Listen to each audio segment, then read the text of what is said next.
Why was this person set on fire? Had he committed an awful crime?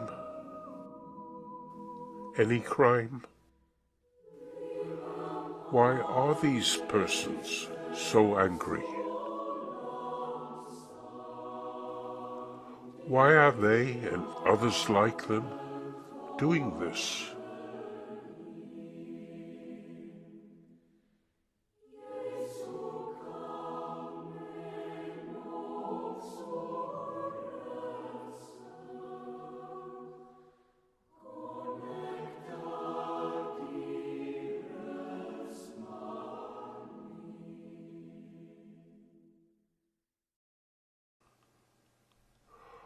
All these victims have been, like this mother with child, anxious to get into South Africa. Most arrived from South Africa's neighbor to the north, Zimbabwe. Why did they leave their homes in that country? There was little they could bring along. Surely great difficulties would face them.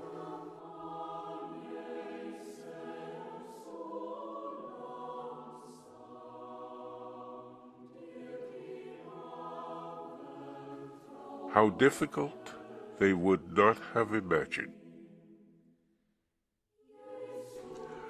Let us set aside for later why, 14 years after South Africa's first democratic election, poor Zimbabweans were being beaten, burned out, and killed there. Even though South Africa, not Zimbabwe, is the main focus here, it is worth looking first at the circumstances in Zimbabwe that sent tens of thousands into flight. Because in those circumstances and their background, South Africans themselves saw a roadmap to their own future. The parallels were inescapable. In both countries, incoming Europeans warred with the prior inhabitants, to spoil them of their farms and cattle, their principal assets. Many of the impoverished survivors then had to seek livelihoods by offering themselves as inexpensive labor on the newcomers' farms, mines and factories, and in their urban businesses, and as servants in their homes. Now, fast forward. In the final decades of the 20th century, white domination was contested violently in Zimbabwe and South Africa. Horrific as the violence was, it was inconclusive. The upshot in both countries was a compromise settlement. Whites agreed to give up political power. Blacks accepted that whites could keep their assets, their farms and mines, their homes, all their property, as well as their jobs and pensions. It was a stopgap. In contrast, in North America, the arriving tide of armed Europeans accomplished a completely different outcome. Here, too, the native population was overwhelmed. But the newcomers to North America were not able to utilize the natives as a cheap labor force. A slave labor force was brought in from Africa instead. The North American natives were reduced to small, scattered communities, unable to challenge effectively their subjugators, without hope of recovering their ancestral lands.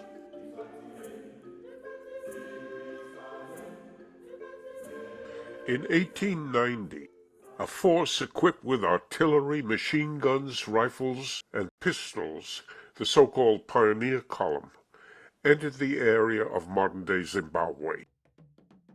This was not the first armed intrusion by outsiders.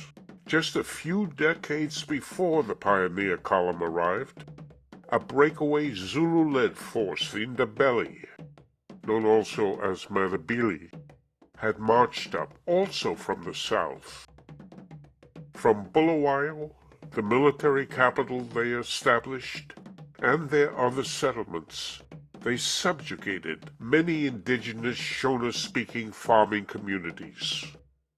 They incorporated them as Hali, or serfs, required to hold their fields and serve them in many ways. Other Shona were raided and compelled to hand over food and cattle, and to make objects for the raiders.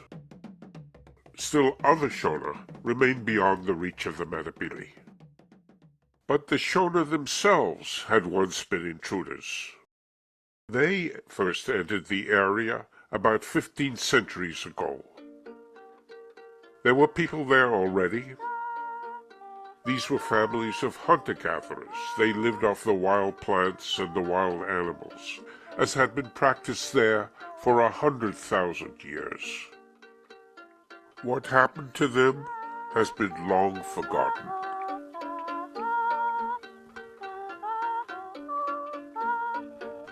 The subjugation of the Matabele centralized state and the Shona chieftaincies was conducted not by the government of a state, but by a private profit-seeking corporation that issued stock to investors. Its supervision was by a board of directors. This was the British South Africa Company, incorporated in 1889 by the gold and diamond mining magnate Cecil Rhodes. His name would be used in the name of the country his company assembled between the Limpopo and Zambezi rivers. As seen in a previous episode, Afrikaners, led by Paul Kruger, not Rhodes, nor Britain, exercised political control over the extensive gold reef discovered in South Africa 3 years earlier. The hope behind the establishment of the British South Africa Company was that another vast gold field was waiting to be discovered just beyond South Africa. And this, Britons, not Afrikaners, not Portuguese, nor Germans, would and should control. The British, Rhodes said, happened to be the best people in the world, with the highest ideals of decency and justice and liberty and peace. And the more of the world we inhabit, the better it is for humanity. Rhodes thought that a second Witwatersrand might lie between the Limpopo and Zambezi rivers. Prospectors had come across traces of ancient gold workings. Portuguese colonial records testified to the existence during the Shona past of dynasties that had built in stone, had organized gold and copper mining operations, and through Arab middlemen had traded gold and ivory for Asian imports, including ceramics from China. Visible throughout the region were many stone ruins. Today, 200 have been located, the remains of their building efforts. The country's current name, Zimbabwe, was taken from the Shona word for these structures. To gain access to vast gold deposits, presumably lying at depths beyond the reach of the ancient Shona miners, might require forced entry into the territory. The company had sufficient firepower for this, but a bloody struggle with disciplined Ndebele regiments was not desirable. These regiments trained like the Zulu regiments that had wiped out part of an invading British force at Isandlwana in South Africa a decade earlier. Fighting would delay mining operations and involve the company in avoidable expenses.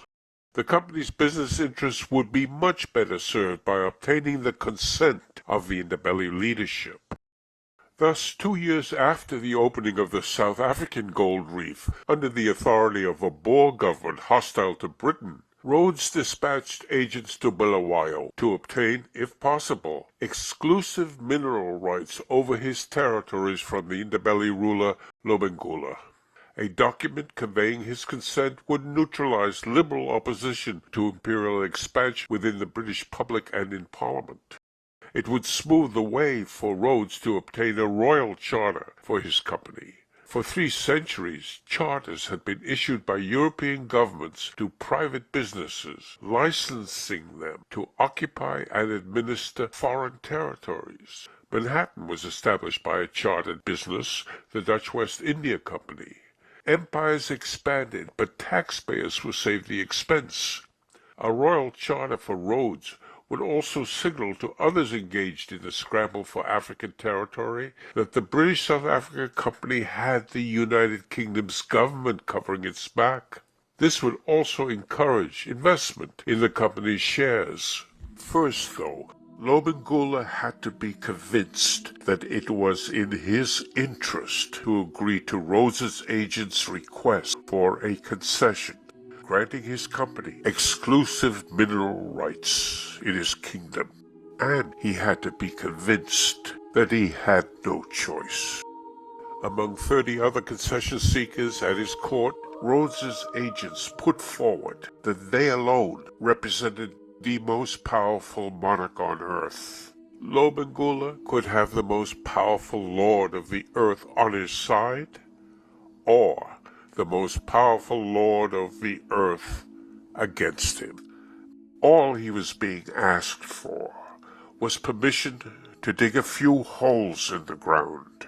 Nothing to be troubled about. The agents would provide him with 1,000 Martini Henry rifles, 100,000 rounds of ammunition, and a gunboat on the Zambezi River, or 500 pounds, a large sum of money, whichever he chose. He, his dependents, and his heirs would each receive for the remainder of their lives 100 pounds per month, also a good sum. Clearly, the company wanted no pushback from the Ndebele military. Lobengula realized immediately that what was at stake was more than some holes in the ground. Information continually reached him from all over southern Africa. He knew that the British army had taken captive the Zulu king and had burned the Zulu capital to the ground 9 years before. Neither he nor his counselors were ignorant of what a mining operation entailed. Ndebele young men had been at the mines in South Africa. The Ndebele leadership foresaw that with mining, countless numbers of whites would pour in, all armed. The consequences of this were unimaginable. Some of his counselors urged him to accede to the requests of Rhodes's agents. Otherwise, devastation would more rapidly follow, they predicted, at least by time. But from the military came demands for authorization to kill the whites clustering around Bulawayo, besieging him for exclusive rights to dig for gold. Eliminating them all would take but a few hours. Not to accede to their wishes, he understood, would mark him in their eyes as weak, unworthy of loyalty.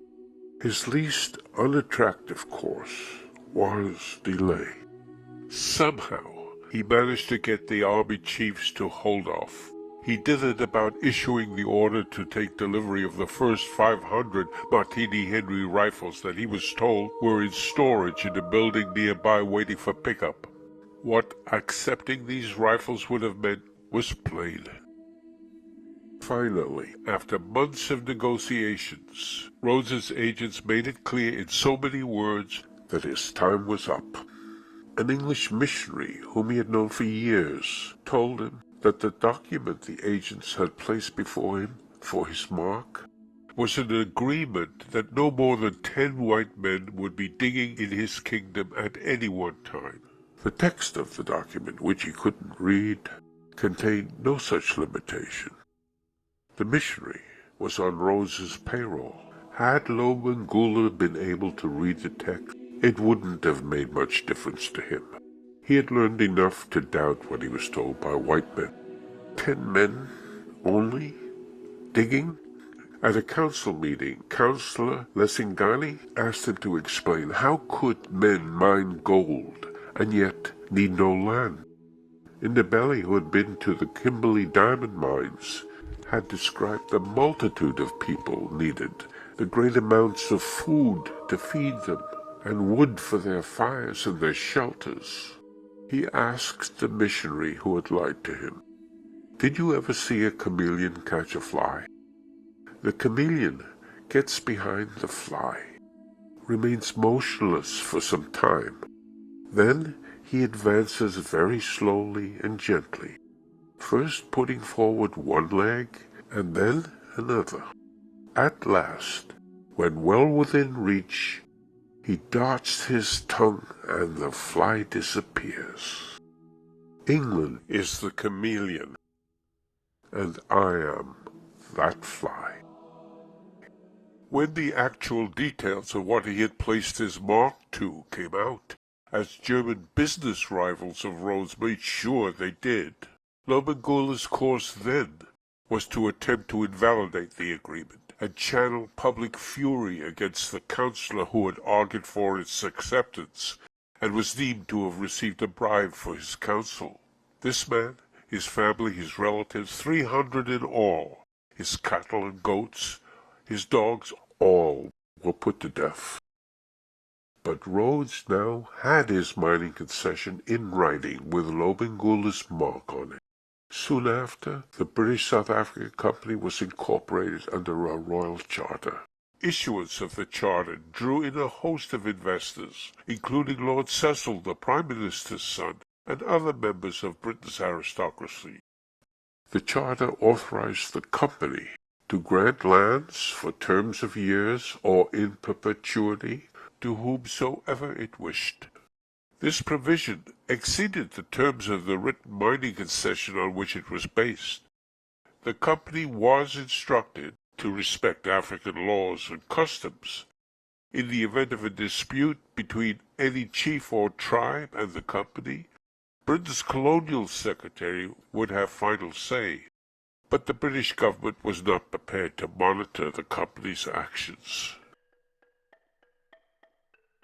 On a dry winter day of 1890, the company's pioneer column crossed the Sashi River and entered Indabeli territory. Among the 196 civilian members of the column, not counting the 400 black laborers, were butchers and bakers, builders and printers, engineers and lawyers, all hoping to do better for themselves and their families. They had gone through a fierce competition to get the job. So many applicants had been turned away. Besides paying an attractive daily wage, each successful applicant was promised 3,175 acres of prime farmland, nearly 5 square miles of free land apiece, plus 15 free mining claims each. Because of political sensitivities, the recruiters were to give these promises verbally and not commit them to paper.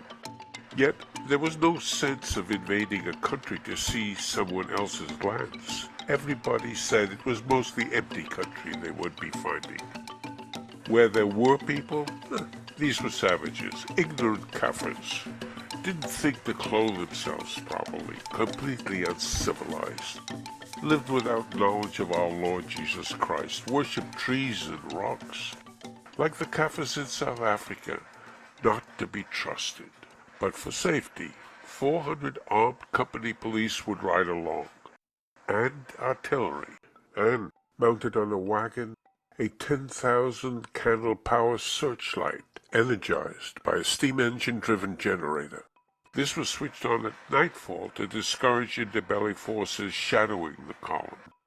To reduce provocation, the route chosen climbed into the central plateau through Shona country, east of the main Indabeli settlements. The people the column came amongst were farmers and their wives and uncles and aunts and all their kids, 3-4 generations, many persons in calling out distance of each other. Held in most respect in their communities were the most hard-working and most skillful farmers. A variety of grains were grown, and vegetables, and fruits of many kinds. They were surrounded by chickens, sheep, goats, cattle, and they had dogs. They hunted for wild meat and for honey. Where rivers ran, they fished. Some were smelters and metal workers. All kinds of characters lived among them, including practical jokers.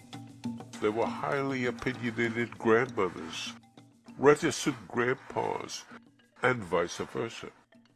Most elders were held in the greatest respect. respect for the work they had done for the family, for serving as the village encyclopedias, willing to impart what had worked, what hadn't worked. The elders' interest in the welfare of the living, everybody agreed, didn't end with their death. Also agreed, death didn't end an elder's ability to help the living. More distant than the ancestors was Wari, creator of the universe. He with no beginning and no end. Because there were disagreements, to hold things together, every community had a headman.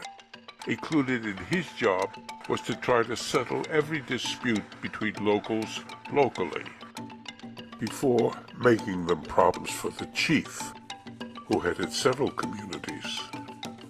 Some chieftaincies found it useful to organize themselves under a paramount chief, but the much larger state structures that had left the stone ruins had not been repeated in Mashonaland.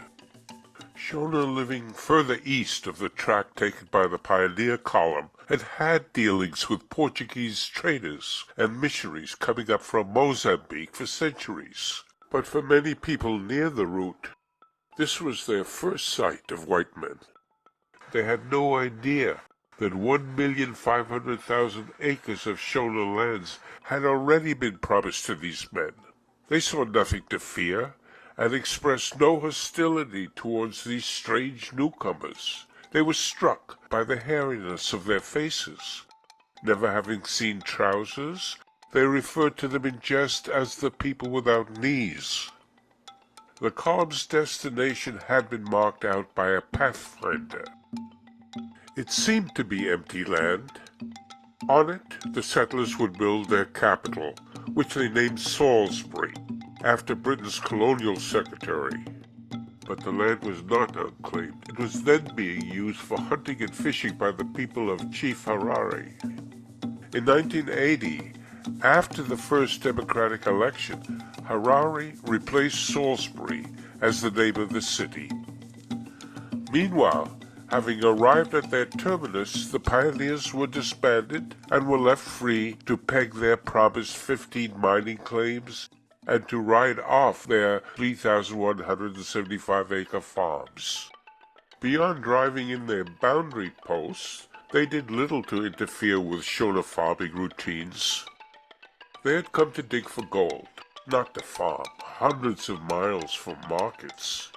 Many, on the 2-month-long slog up to Salisbury, had sold their land entitlements to speculators. As one put it, the main reason we are all here is to make money and to lose no time about it. Not only did Shona communities carry on as always, material conditions actually seemed to improve, because the white claim operators and their black laborers became an instant market for just about everything Shona farmers could grow and raise.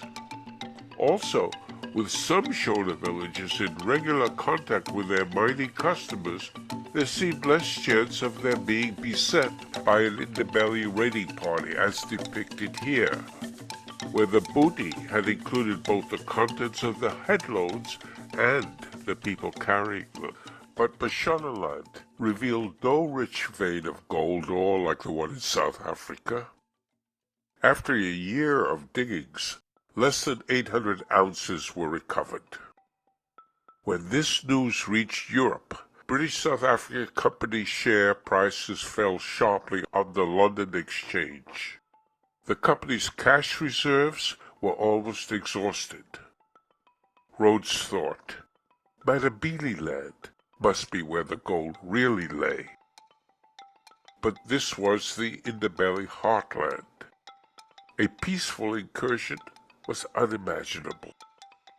Not only would the Indabelly leadership not permit entry to a horde of armed whites comfortable in Mashonaland would not risk their lives without prospect of a substantial payback. Also, an unprovoked invasion would not sit well with the new Liberal Party government since 1892 running the United Kingdom, and trouble with a party in power would not attract investors. But fate moved Lobengula to solve Rhodesia's problem. In 1893, the Ndebele ruler, hoping to counter charges that he had knuckled under to the white intruders, dispatched a force cross-country to the vicinity of a white settlement to punish Shona there for defaulting on their tribute obligations. His commanders were instructed not to engage with whites. No whites were harmed, but men, women, and children in several Shona villages were killed, including Shona, who worked for the company. Hearing the news, Rhodes saw a positive side. We have the excuse for a row over murdered women and children now, he whined a company official. And the getting Manabili land open would give us a tremendous lift in shares and everything else. The invasion would be a joint effort by the British government, by the principal chief of Britain's Bechuanaland Protectorate, Khama III, and by the company. Several hundred Nguanto soldiers from the Protectorate, old antagonists of the Ndebele, were teamed with the Protectorate's border police, ordered by Britain's High Commissioner in South Africa to thrust in from the south. The company's force was to penetrate Manabili land from the east. This force, made up of volunteers, was not easy to assemble. Invading the centralized Ndebele state with its regiments of trained defenders clearly entailed more risk than what faced members of the pioneer column when they passed near small villages in Bechuanaland 3 years earlier. Eventually, 672 white men were recruited, but only after each man was promised a free farm of 6,350 acres, that is nearly 10 square miles, anywhere in Manabili land, with no obligation to actually farm. In addition to this, 20 gold mining claims apiece. The Ndebele royal cattle herd of tens of thousands of head was, in advance, deemed spoils, half the herd to be shared equally among officers and men, the other half to become company property. Ndebele men joined their regiments. Disciplined lines of advance that had served them and their Zulu forebears well for most of the preceding 70 years were repeated. Hundreds lost their lives. 1 month after the invading forces set out, they occupied Bulawayo. They had lost 3 killed and a number wounded. Bulawayo had been burnt to ashes on Lobengula's order. A patrol attempting to capture the fleeing king was ambushed by Ndebele troops near the Shangani River. All 34 members were killed. News of this event was relayed worldwide. The date soon became the main public holiday of White Rhodesia. Subsequently, a patriotic song about the men topped the Rhodesian charts. A film was produced about them, and a granite memorial to the Shangani Patrol was erected within sight of Rhodes's own grave in the Matopus Hills, and the bodies of the patrol members were reinterred there. Less than 2 months after the destruction of the Shangani Patrol, Lobengula died a painful death from smallpox. Led by their seniors, the Ndebele surrendered. A few who were aware of what had happened in South Africa might have imagined what lay in store for them. No one knew that 6 million acres of their best farmland no longer belonged to them. Those allowed to remain on their farms now had to pay rent to the new owner, payable in produce or cash. They could earn money which they had never used before by selling their animals, or their produce which they had never done before, or by laboring for whites. These new renters also had to pay the company a tax for every hut occupied by family members and for every dog they possessed. The company gave the difficult job of collecting these taxes to a staff of newly appointed native commissioners. The taxes could be paid either in cash, grain, cattle, sheep or goats, or in alluvial gold, or in labor for the company. Usually, 2 months' unpaid labor was reckoned the proper amount of tax due from each household head. It was a new world for them. As for the thousands expelled from their farms, the year following the conquest, these people were moved into 2 hastily established reserves. Their advantage here was that they paid no rent. The disadvantages were the soils were poor and rainfall so erratic that a successful harvest could be expected in but 1 out of every 4 or 5 years. The Shangani Reserve in particular lay entirely within the tsetse fly zone. Residents still had to pay the hut tax. Ndebele regarded these 2 reserves as cemeteries, not homes. The lands lost by the Ndebele and soon to be lost by the Shona were more than sights they loved when the first rains began visiting the young seedlings. Land was central to their religion. It held the graves of their ancestors. On it, the living raised shrines. Here they made offerings to the departed and implored their help for health, for rain, for security. Their cattle were different. They bought a man a wife or wives, won him respect and admiration. Their numbers and condition reflected a family's social standing. Their cattle were their pride. After the surrender, the company established a 3-person loot committee to parcel out the Ndebele cattle, then numbering about 250,000. 80% of the cattle were commandeered, most then driven to the cities of South Africa for sale. One big winner from the Loot Committee's work was Eton College alumnus, Army Major, and Chief Staff Officer of the Pioneer Column, Sir John Willoughby. His allocation was 8,850 head, 4% of the Ndebele herd. The Shona had not been engaged in conflict with the newcomers. They had not been defeated. Yet, out of the blue came demands for taxes like those put on the Ndebele. One day there came one of the white newcomers announcing himself as native commissioner. Accompanying him were black men with rifles and rawhide whips. Villagers learned that to sleep again in their own huts and not be whipped or taken away, they would have to give these visitors what they called a hut tax and a dog tax. In some districts, this meant handing over 1/3 of their cattle, sheep, and goats. In receipt, the British South African Company provided each taxpayer with a token to be nailed to their hut doors. Money to cover some company expenses was one reason for imposing hut taxes and dog taxes.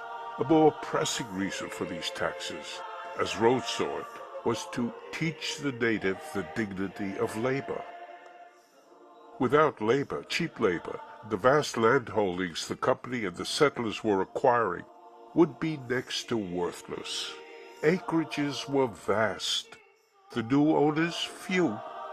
How much digging were the owners of multiple mining claims willing to do by themselves? Who would build wagon roads in country which had never seen a wagon, nor a wage labor force? How could wood posts for mines be obtained? Or lumber and supplies for the new Bulawayo that was rising on the site of Lobengula's capital?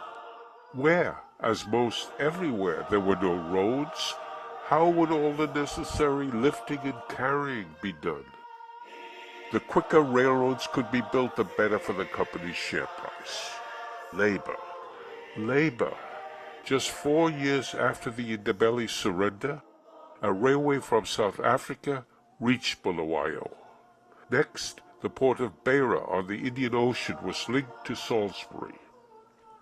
Rhodes understood that without the gentle stimulant, his words, of taxing the indigenous people, that is, raising their cost of living, they would seldom willingly leave their homes and families and their work to place themselves for long periods at the command of utter strangers. Of course, they might try to avoid recruitment and pay the tax by handing over grain and cattle to the native commissioners instead. But officials could discourage this by offering prices for animals and grain far below the market price. Yet so determined were Ndebele and Shona men not to labor for white strangers, whom they viewed as thieves, that handing over to them animals and produce for so little seemed better, even though this made things much more difficult for the family. So, Rhodes's gentle stimulant, the hut tax, the dog tax, was not producing enough laborers. If native commissioners were to bring labor supply up to demand, a harsher stimulant was needed. Forced labor was needed. To get people to agree to work without pay meant that there would now have to be physical beatings or whipping with a rawhide whip. Beating or whipping was administered by African police, many of whom the company recruited for work among the Shona from the crack regiments of Lobengula's army. Or, community headmen and chiefs were issued with quotas of a required number of laborers to supply. If they failed to meet their quota, 50 lashes for them, plus seizure of their cattle. It seems that the raids of a former time when raiders drove off not only with goods but with people had re-emerged in but a slightly different form. But obtaining forced labor was but one part of what the new authorities did. A man whose grandparents lived through the Conquest was told that Shona were terrified of the black police, who would arrive at a village demanding to be fed chicken and ground rice and plenty of beer. Quote, "They usually came early in the day and drove the menfolk out before settling down to a long day of feasting and raping." To lay down the law among Ndebele, Zulu police were brought up from South Africa. They raped Ndebele girls, insulted young Ndebele men, tugged at the beards of chiefs, and made lewd remarks to older women, even female elders of the Ndebele royal house. Few whites suspected that they were living on the brink of insurrection. They were so unaware. Most of the mounted company police had been ordered southwards to support an attempted overthrow of the Boer government of the Transvaal, resulting, Rhodes hoped, in control of the Witwatersrand goldfields passing to Britain. Aggravating forced labor, animal seizures, and the inescapable brutalities came simultaneous drought, locust swarms, and the cattle sickness rinderpest.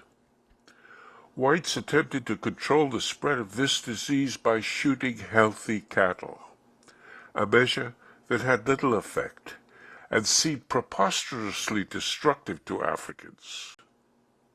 In time of famine, Africans had been accustomed to turn to game for relief, but European hunters and settlers had shot most of the game near human settlements, and rinderpest had a devastating effect on those buffalo and antelopes that had eluded the hunters. Unable to help themselves, drowning in anger and fear, some people turned to their spirit mediums. These were revered persons. One was a 46-year-old woman known as Mabuya Nahanda, grandmother Nahanda. The name Nahanda is the religious thread running through Shona history. In the body of Grandmother Nahanda, believers trusted, lived the spirit of the original Nahanda, daughter of the first Shona king who had built in stone. Through this princess, God spoke. So powerful was she, her spirit inhabited a particular human body in each succeeding generation. The message conveyed by the spirit within Mbuya Nahanda and by two other prominent spirit mediums was that the white man was the face of evil. All that he did was evil. All that he brought was evil. He must be driven from the land. His bullets were not to be feared. In their struggle with evil, God would protect them. Not all Ndebele nor all Shona believed they would receive divine protection from bullets, yet even they joined in the revolt. The uprising began in Matabele land with the killing of black police and a native commissioner. Within a week, more than 100 settlers were killed. Hundreds of their homes, ranches, and mines were burned. Many managed to reach Bulawayo and other centers where they lodged, waiting for help, furious that most company police units had left for South Africa to ride in what turned out to be the abortive Jameson raid. As news of the massive uprising in Matabele land spread, Shona joined in the fury. The settler death toll rose. This uprising is called the First Chimurenga to distinguish it from the longer and bloodier Second Chimurenga that helped end white rule 8 decades later. The First Chimurenga failed. Some chiefs kept their followers from participating. Even those who actively engaged established no centralized command. Nevertheless, the chartered company was unable to suppress the risings on its own. It took British troops brought in through the port of Beira and other British forces advancing from the south to lift the siege of the towns. Not long after, the Ndebele leadership surrendered, they for the second time in 3 years. But Shona resistance continued for 18 months longer. British troops burned Shona settlements to the ground, set fire to their granaries, turned a drought into famine. Together with settler auxiliaries, they left a feast for the vultures. Only when caves full of people were blasted with dynamite were the last pockets of Shona resistance crushed. Until the risings of 1965-79, which ended with Rhodesia becoming Zimbabwe in 1980, the risings of 1896-97 were the most violent, sustained, and highly organized instance of resistance to colonial rule anywhere in sub-Saharan Africa. They were a people's war in which individuals fought because they chose to, not because they were ordered to by their leaders. The European casualties, 372 killed and 129 wounded, comprised about 10% of the entire white population. African casualty figures are unknown. Two of the principal leaders of the revolt, the spirit mediums Mbuya Nahanda and her spirit husband Kagumi, were captured, tried, and sentenced to death. In her case, for ordering the killing of a native commissioner, he for ordering the killing of a black policeman. After sentence was pronounced, they were implored by a white Catholic priest to repent, be baptized, and die fortified with the last rites of the church. But Nahanda refused and died without the least act of compromise with the church and the state. Kagumi gave in at the last moment and died a Christian. Many believe they were hung on the tree Africans called the hanging tree, which became a national monument after Rhodesia became Zimbabwe.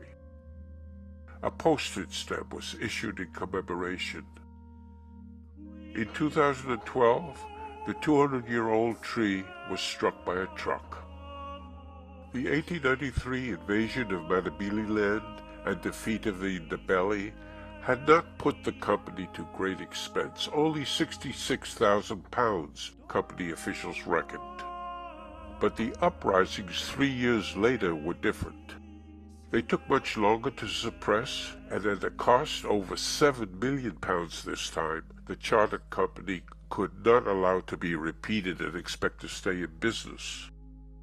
Forced labor was curbed. The rawhide whip ceased to be issued to the police, and it was made a legal offense to use it on anybody without written authority. A previous plan to quadruple the hut tax was scrapped, and prospective native commissioners were more carefully vetted before any further appointments. But the main line of company policy remained unchanged. Africans were to be moved into reserves and not remain in occupation of lands with the best soils and the most reliable rainfall. These were the lands that would be most attractive and suitable for European immigrants, and their sale a source of company revenue. By 1910, when Africans outnumbered whites 30-1, reserves delineated for Africans took up 1/4 of Rhodesia's area. The company's holdings amounted to a half, the remaining quarter having been sold or gifted to European companies and individuals. Rhodes' own share was a 790,000-acre estate in the Matopus Hills, from which scores of Africans had been removed. So complete was the defeat of the uprising that a Shona would write that his people, quote, inherited a fear which was to last so long that even in the late 1950s, prominent white Rhodesian politicians could boast that since the rebellion, the Europeans had never fired a bullet at the African in anger. But all that while, change continued. The unexpected disruption of African life in the wake of the pioneer column's arrival in 1890 did not end disruptive change. The conquerors of Ndebele and Shona did not suspect that their conquest would not last, that Rhodesia would become Zimbabwe,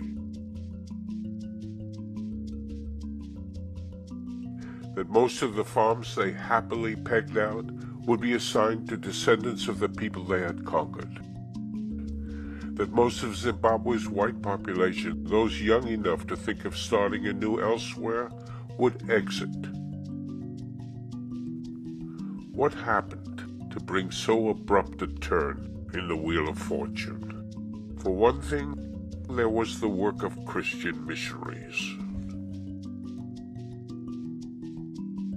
Not that Christian missionaries had any intention to upend white rule, far from it.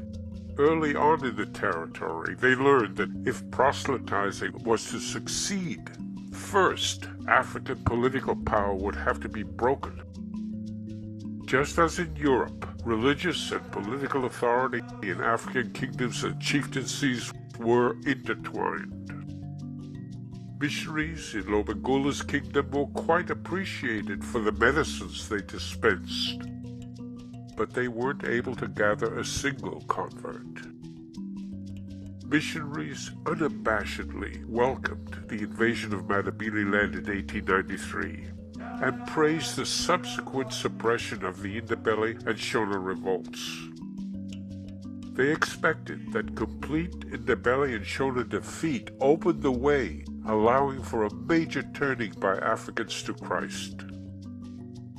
Anticipating this, many new missionary groups entered Rhodesia. They asked Rhodes for lands, including the occupants of these lands, on which to build mission stations. Within a few years, 1/3 of a million acres of Ndebele and Shona land had been given over to missionary groups. explaining these grants, such as a 10-square-mile grant where 4,000 Ndebele were living, which was given to the Pennsylvania-based Brethren in Christ Church. Rhodes said, "Missionaries are better than policemen, and cheaper." The former owners now found themselves tenants of white missionary landlords, subject to eviction for sinful behavior.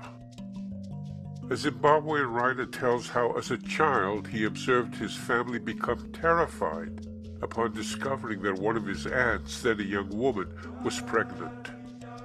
Traditionally, a successful pregnancy preceded a neighborhood's recognition of a couple as man and wife. But their new missionary masters, they knew, would have a very different take. Luckily, all family members and even neighbors kept mum until after the parents got the couple a church wedding. The missionary was the ruler of his realm.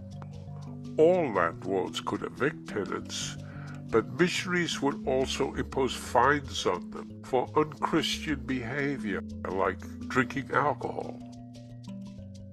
But although missionaries were in complete accord with the system of white domination, and they participated in it, unlike the other newcomers, they weren't after personal wealth. They came to extract Africans from their culture, to bring them to Christ. Many arrived expecting to stay for the rest of their lives, never to have enough money for even a temporary visit back to their home countries. They were forsaking all friends and relatives back home. Besides permanent exile, they saw themselves as embracing severe dangers to health and endless hardship and poverty. Paradoxically, in African eyes, missionaries lived lives of great riches as possessors of wagons, oxen, guns, and clothes, and all manner of accessories, possessions greater even than a chief's. Missionaries began to build two conditions that from the moment white domination was imposed in Rhodesia, opened the route to its collapse. First, they attacked the sickness and disease that was endemic among Ndebele and Shona. This work reduced the death rate among Rhodesia's black population, resulting in an explosive increase in the population's size. Second, they built schools, which transmitted to Ndebele and Shona knowledge, skills, and values drawn from the wider world. This work produced the leaders of the revolt that ended white rule 90 years after the arrival of the pioneer column. This result was unintended, yet the work of missionaries in the fields of health and education was aided by branches of the Rhodesian government, business and mining groups, and individuals. Although the first missionaries to set foot in the country were not medical practitioners, they were inundated with pleas for medicine and treatment. Babies born blind and children losing their sight were brought to them. Adults came suffering from sleeping sickness, malaria, bilharzia, yaws, leprosy, dysentery, pneumonia, syphilis. With limited knowledge and their personal medicine kits, they did their best, even to extracting infected teeth. The first trained medical practitioners were 3 nurse missionaries, here are 2 of them, who traveled from the east coast of Africa to Rhodesia in 1891, the last 190 miles by foot, for 15 days, to establish the first hospital in the country at Penalonga. Soon after came the first hospital started by missionary doctors. The first 2 were sent by the American Methodist Mission. One of these, Dr. William Lawrence, was a surgeon. He arrived with his wife and children in 1900. Husband and wife trained their own staff. Mission hospitals began with limited resources and continued this way for many years. At Banda Mission, with 300 confinements annually in the maternity block, water for drinking for bathing patients and staff was carried by Shona nurses in training daily from a well. The staff dug and maintained furrows to carry off the wastewater. Among their many duties, they grew the mission's food and looked after the orphans that were brought to the mission. The drop in the death rate among Africans after the conquest was produced by widely separated streams of involvement coming together. The stream from each mission's parishioners back home with their collection plates was one. It merged with another stream coming from Ndebele and Shona parents, responding to being forced off their land and onto lands with poor soils and inadequate rainfall. They stinted themselves to earn money to provide school fees and school clothes for their children. Some of their children became the student nurses who carried water to bathe mothers and babies at Bonda and other mission hospitals. Others of their children trained to become medical orderlies, nurses, microscopists, health demonstrators whose work it was to move from village to village, disseminating what they had learned about hygiene and sanitation, about diseases, injuries, treatments. The Rhodesian government financed the 3 years training course for health demonstrators and then sent the graduates out on salary. The same government, which took advantage of the defeat of the indigenous population in ways damaging to Africans, also worked to better health conditions of Africans. Early on, it organized the vaccination of Africans against smallpox in the hundreds of thousands until the disease was all but eliminated in the country. The first medical director in the new country's government, the man in the center, in 1909 included in his budget financing for 6 medical stations. He was planning to have missionary societies set up in the reserves. He followed this up by budgeting for hospital training of African medical orderlies and for them to be supplied with drugs and equipment for work in rural areas. He budgeted for treatment of leprosy. The British South Africa Company, the business which ruled Rhodesia until its white settlers took over in 1923, also responded to health conditions in its new territorial asset. In 1911, the company's Rhodesian administration received a letter from the London headquarters indicating that the board of directors were interested in measures to improve health conditions of tribal Africans to be put in train. In particular, quote, that attention might be given to the better care of women in childbirth and to infant life. In 1927, government began contributing towards the salaries of medical missionaries and nurses, to the maintenance of African hospitals, the establishment of training schools for African nurses, the purchase of drugs and dressings for the upkeep of off-site dispensaries. Such work continued. Decades later, the Rhodesian government built Harare Central Hospital for Africans in the capital, and hospitals elsewhere.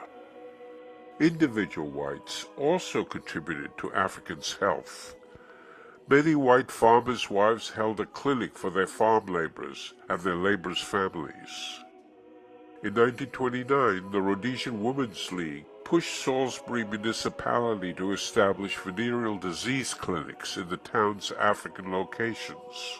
Also urged the government to begin supplying medical missionaries with drugs to treat the disease free of charge.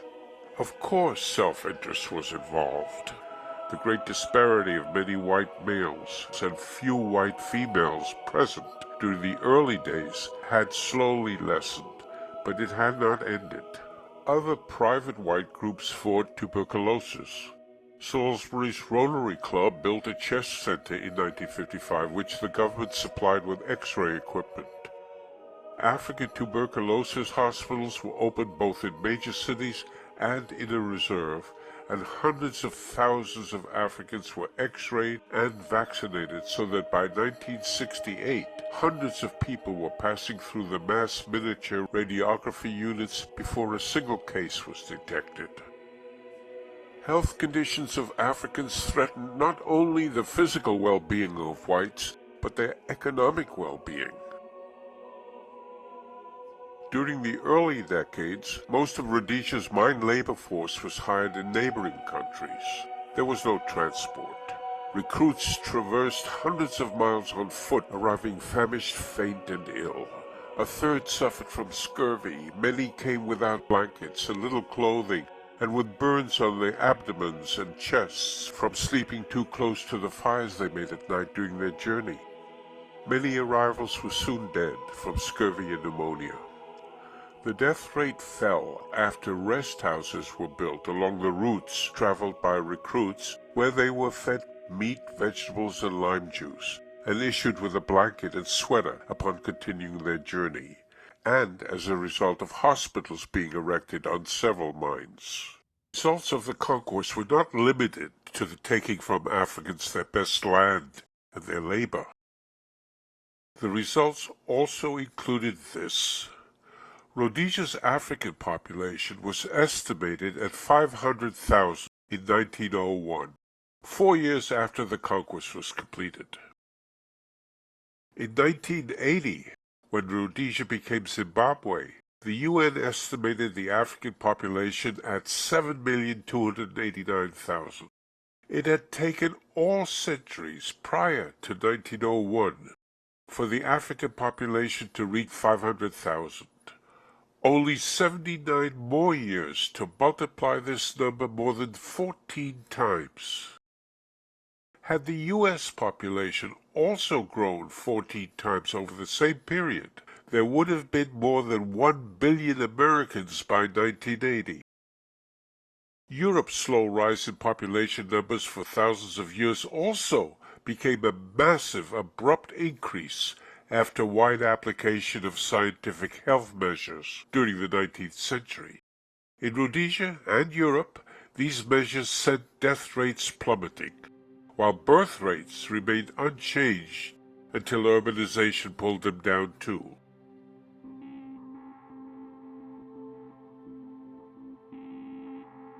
In Europe, tens of millions reacted to the 19th century's heightened stresses by emigrating to more hopeful surroundings. In Rhodesia, emigration was no option for the millions of newly added black people, more and more of them unemployed young men unable to answer the question, for the first time asked when there was no natural disaster, how would they be able to feed themselves and start and maintain a family? The conquest was producing the seeds of its own destruction.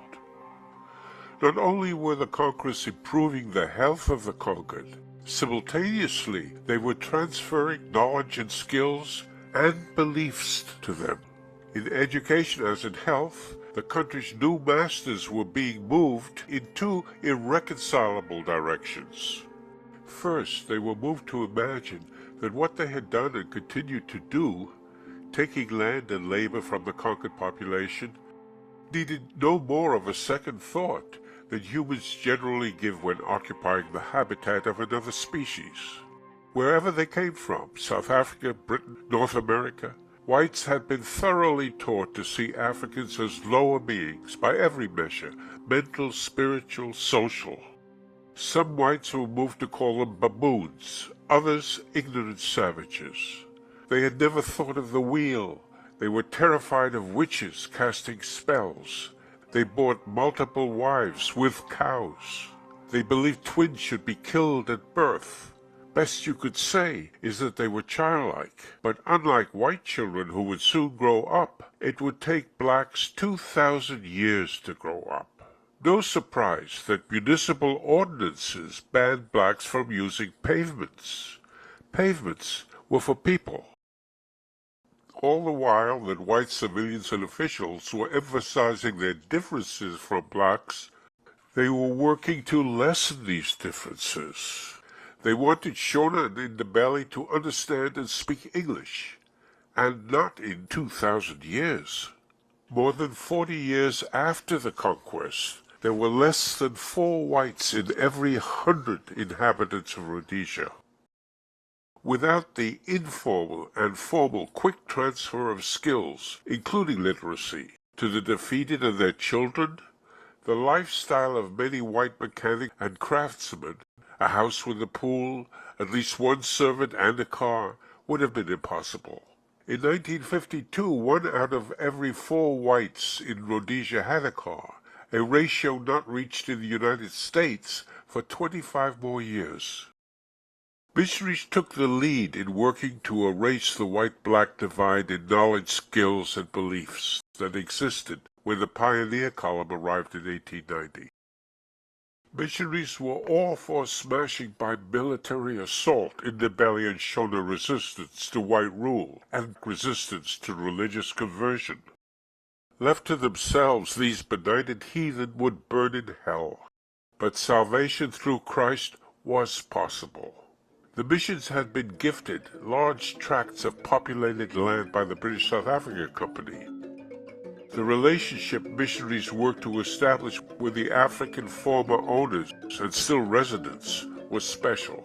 It could not be like the relationship of official to subject or employer to employee prevalent elsewhere, nor could it be in any way like that of members of the white Rhodesian working class, who soon discovered that blacks would compete effectively for their jobs unless such competition could be prevented by law.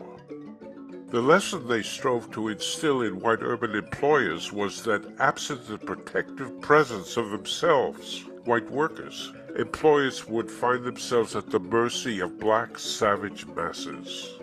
Keep them at arm's length, get them off our pavements. Denigration and abuse made sense to some whites, but not to missionaries. Human to human. That was the missionary approach to Africans. Sharing the attitudes important to many other Rhodesians would have doomed the evangelical enterprise from the start. All were children of one God. Still, converting the older folk seemed mostly a lost cause. Children, though, were different.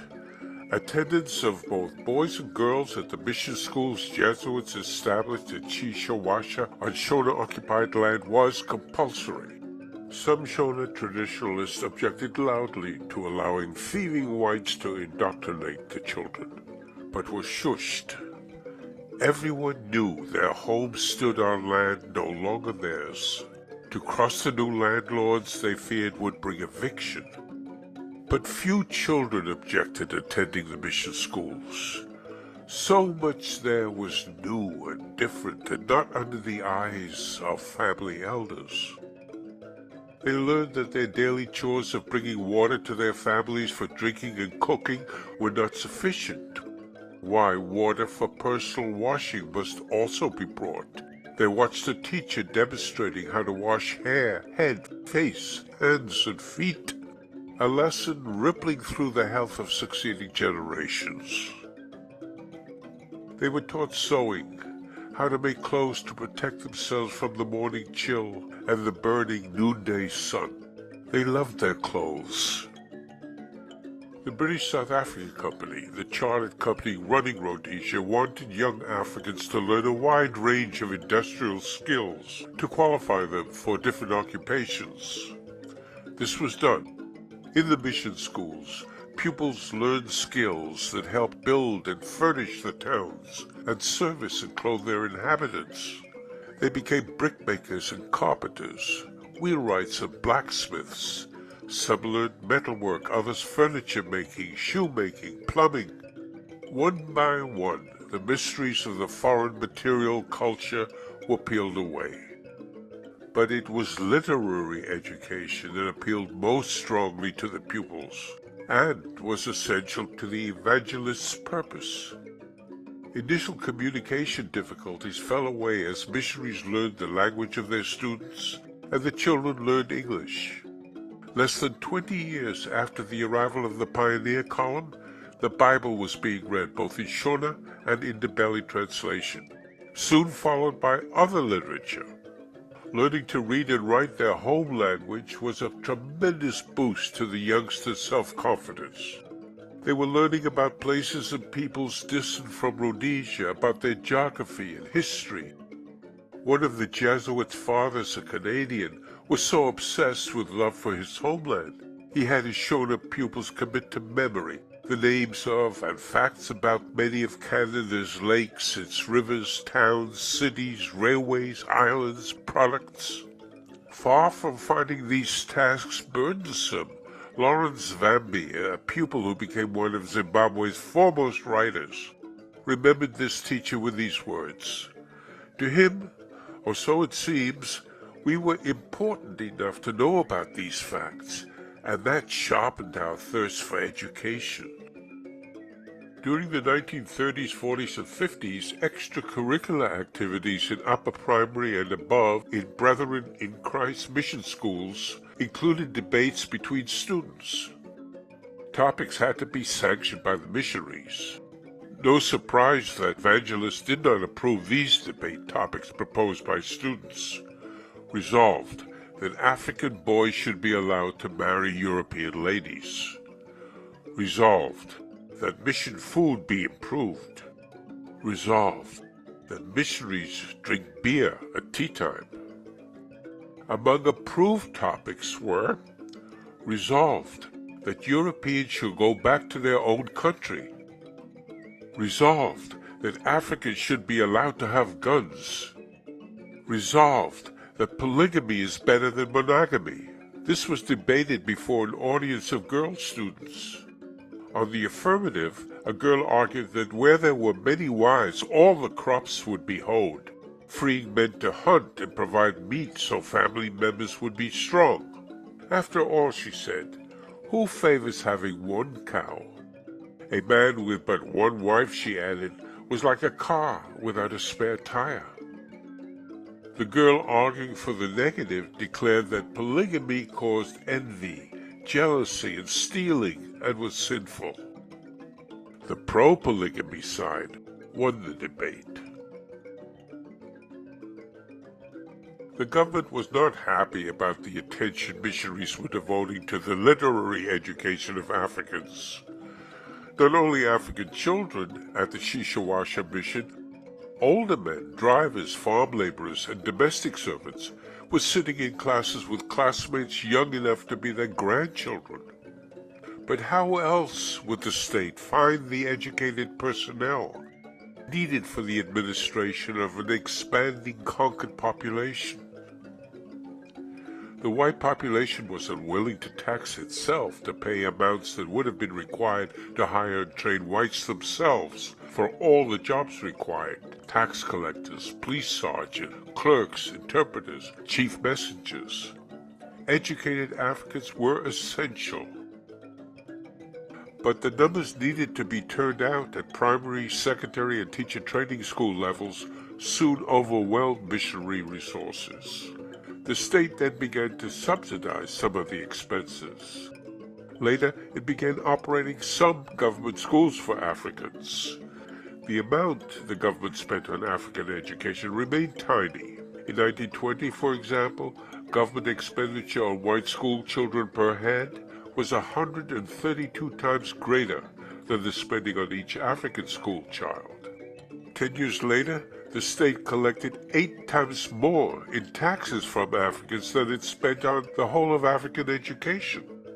But though relatively small, what the missionaries were doing and the government was subsidizing was destabilizing white rule. All the while that white society was repeating in innumerable private conversations, in letters to the editor, in speeches, the seemingly comforting dogmas of black inferiority. Missionaries were instilling their young charges with the notion that they were equals of whites. In the words of Lawrence Vamby, born only 20 years after the Conquest, graduate of Shishawasha mission schools here in his 90s, the Jesuit fathers and Dominican nuns ignored all the white prejudices. They worked to instill hope and dignity in the students and, quote, unwittingly gave their boys and girls the impression that they would be as good as white people once they had been trained to use their heads, hands, and hearts. As a result, he writes, the students expected to be treated as well as white people were. But they weren't. And so the question why they weren't began to percolate ever more widely through the growing black population and loom ever larger and larger. The uprising that ended white rule began 70 years after the 1897 uprising against the consolidation of white rule. Most of the young people who fought in the second uprising and their commanders were mission-educated.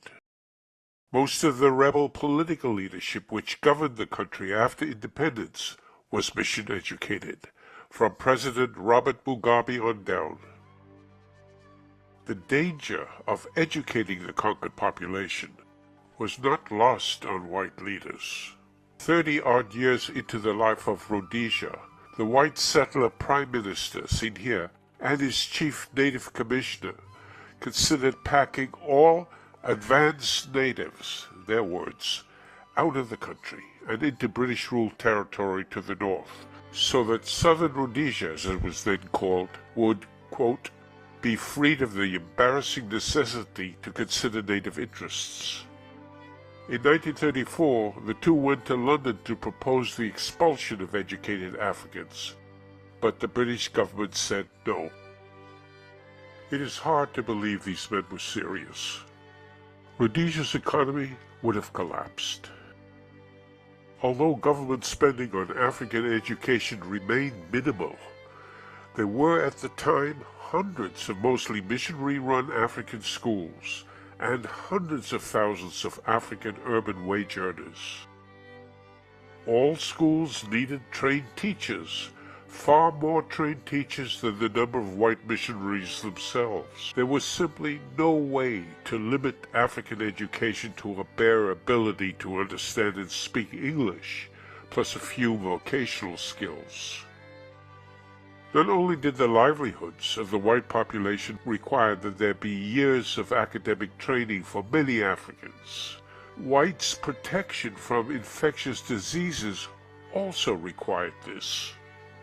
From the moment members of the pioneer column engaged Shona and Ndebele from a large African majority to dig mine shafts and carry their loads, white Rhodesia would be a temporary state. Of course, the newcomers, without our advantage of hindsight, had scarce inkling that by making their enterprises hinge on the energy of an indigenous population that vastly outnumbered them, they were laying up a store of troubles for their successors. To the allure of arranging cheap African labor for themselves, military conquest also presented them with the opportunity to take land from the conquered, the pick of the land in quality, in whatever quantity they wanted. We have seen that white men who participated in the pioneer column and in the military suppression of the indigenous population, as well as missionary societies who arrived later, were given title by the company to landholdings varying from 5 square miles apiece to hundreds of square miles for some individuals and companies. 1/6 of the territory, land already inhabited by rural people whose lives and livelihoods revolved around their farmsteads and animals, was parceled to the new owners within the first decade of occupation, just as a start. What this would lead to was unseen. Throughout the world at this time, white people like themselves were bending people of color to their will and taking whatever they wanted from them. It seemed part of the God-given order. At first, many Shona and Ndebele were allowed to remain in their homesteads. The main changes being they now had to pay rent to the new owners and taxes to the new government in the form of produce or unpaid labor. Yet they were still able to sweep their ancestors' graves. But this was merely the first stage of the rural African experience. Most mining claims the newcomers had received from the chartered company were proving worthless. There were no rich veins of gold here as in South Africa. How then to make money? The chartered company, the business concern running the territory, quickly completed 2 rail lines, one through neighboring Mozambique to the sea, one to South Africa. Real money could be made from crops, export crops. For commercial farming to begin, the land the chartered company had distributed to the newcomers had to be cleared of the former owners. Although African cultivators weren't happy having to pay rent on what had lately been their land, still they continued taking pride supporting themselves with their own grains, vegetables, and fruits, their grazing animals and chickens. They had no interest in becoming their landlord's laborers. Therefore, they had to be removed. Tens of thousands at a time were moved by direct eviction, others pushed out by raising rents to unsustainable levels and adding grazing fees. On its own vast land holdings, the chartered company, as Rhodesia's governing authority until 1923, was in position to impose a tax for each dog owned by its tenant farmers. This on top of existing hut taxes and rent obligations. Dogs were essential as they kept wild animals away from the fields. The bitter joke among Africans was that they would next be charged for the number of flies visiting their homesteads. But for the British South Africa Company, it seemed to make good business sense to pressure subsistence farmers off lands that could be sold to white men willing to engage in commercial farming. Commercial farmers producing export crops cut the import bill. They increased traffic on the company-owned Rhodesian railways. They generated greater tax receipts, raised land values, promising more revenue from the millions of acres of still-to-be-sold company land, all of which meant better payouts to the company's shareholders. The expelled, subsistent farming families were directed to new reserves that were hastily marked out. Soon there were more than 100 of these. A special department of the British South Africa Company was set up to inspect sites proposed for new reserves to make sure conditions there would never appeal to white farmers the company was trying to induce into the country as new immigrants. Areas unsuitable for European occupation because they were hot and malarious and infested by baboons or were already overcrowded and remote from market and railway were deemed suitable as reserve sites. Some of the new landowners, however, had no interest in raising maize or tobacco or tea or any crop, no interest even in living on their extensive holdings. These were absentee landlords. They were content to engage in what other whites referred to contemptuously as Kafir farming, their business consisting of having an agent collect rents from African tenants whom they were more than willing to leave in place. Absentee landlords angered white commercial farmers, allowing Africans the option of paying rents in order to continue farming for themselves, kept the supply of cheap labor down. After a white settler legislature replaced the chartered company as the governing authority, rent-paying agreements between Africans and landlords on white farms were prohibited, leaving only labor agreements allowed. Kafir farming was thus abolished, and absentee landlords were left with a choice of selling their land or actually engaging in agriculture. The other immediate consequence was that nearly 100,000 more Africans were expelled from their ancestral lands and driven into ever more crowded reserves. The areas marked out for reserves with poor soils and unreliable rainfall to begin with were unable to provide livelihoods to the massive population influx that continued to be directed into them. Open land between village and village disappeared. Residents who found there was no space to follow the traditional practice of moving their village periodically to allow cultivated areas time to recover fertility. Soil degeneration brought smaller and smaller yields. As more and more cattle and goats arrived along with their owners, ground cover was progressively grazed away, leaving the surface bare, exposed to erosion. In an attempt to arrest this situation of their own making, the government, starting in 1951, required reserve families to sell off all cattle they possessed, in excess of 5. Aside from heightening bitterness, this solved nothing, because the reserve's population continued to grow. Continued to grow because the forcible eviction of Africans into reserves continued. And because the government couldn't risk the spread of tuberculosis and other infectious diseases by reducing its investments on health services for Africans. In January 1979, just months before white-ruled Rhodesia came to an end, government officials admitted that the reserves were holding 3.6 million people, more than 3 times their carrying capacity of 1 million. For commercial farmers to make a success of their enterprises, they had to have a plentiful supply of cheap labor. Constant expulsions into already overcrowded reserves assured this supply. Cheap labor would flow out to them. Former self-supporting cultivators were being transformed into farm laborers. On the great commercial farms, they were allowed to cultivate small plots for themselves. This helped keep down their wages. What wages were paid were then sucked away, partly or entirely, by the farm stores the farmers set up. Then came indebtedness and dependence. While many landless black families in the reserves sought food by laboring on white farms, many single men with no land on which to start a family and single women headed for urban areas, anxious to take up any job that came along. First, they had to join the hundreds lining up at the local pass office for a pass to seek work. Without this, they would be subject to arrest.